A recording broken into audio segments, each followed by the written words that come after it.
In today's video, I'm going to teach you how to set up push-to-talk on Discord. By the end, you'll have your microphone set so your voice only goes through when you hold a key, which helps cut out background noise and keeps conversations clear in busy channels. Start by opening Discord on your computer. Look to the bottom left of the app window and click the small gear icon next to your avatar. This opens your user settings. If you're in a server, make sure you're clicking your personal settings gear, not the server settings, so you're adjusting your own voice preferences.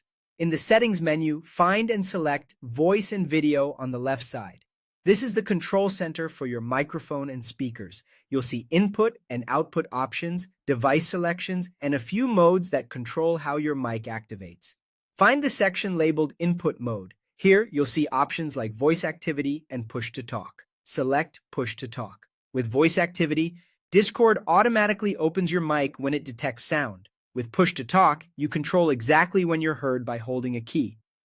Choosing push to talk can be a game changer if you have a noisy room, a clicky keyboard, or you just want more privacy between sentences.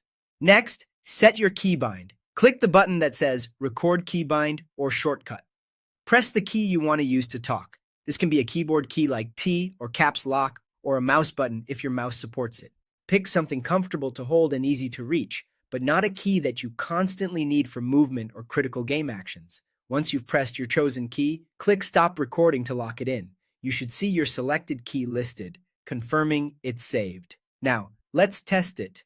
Join any voice channel where you have permission to speak. Hold your chosen key and start talking. You should see your input indicator light up, or a green circle appear around your avatar showing your mic is transmitting. When you release the key, your mic switches off immediately. Take a moment to say a few test lines so you get a feel for the timing. If you don't hear anything or others can't hear you, double-check that push to talk is still selected, your keybind is visible, and Discord has permission to access your microphone. That's all you need to set up push to talk on Discord. With this in place, you'll have cleaner, more controlled voice chats every time you hop into a channel.